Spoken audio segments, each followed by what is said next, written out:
哎，大家好。那最近很久没有上片了吼。那因为最近都在组那个暗黑破坏神4的机器，实在没有时间上片。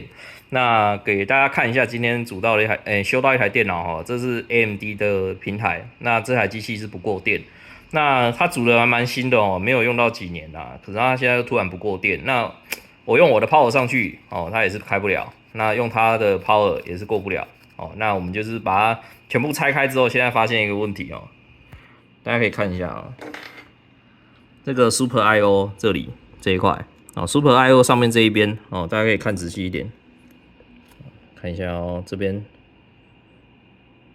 我拿远一点好了。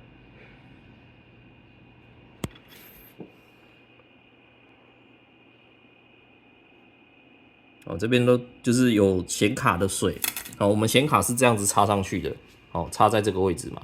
那他这个客人他是住在海边哦，他正住海边啊，然后那个空气哦就比较容易凝结成那个水滴哦，然后就带有盐分哦，氯离子啊，然后就直接滴到这里啊，所以这整排全部都中了。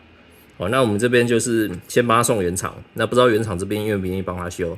哦，那回来看怎么样，我们再跟大家讲。好、那接续前面的影片，那我们维新这边帮我们更换了 B450M Mota Max，好、它原本的那一片主机板已经没办法修复，好、那维新这边就直接帮我们做更换了，好、那目前进来系统都 OK，好、那等一下再测一下，如果没问题就直接交还给客人喽。那今天的影片就先这样了，谢谢，拜拜。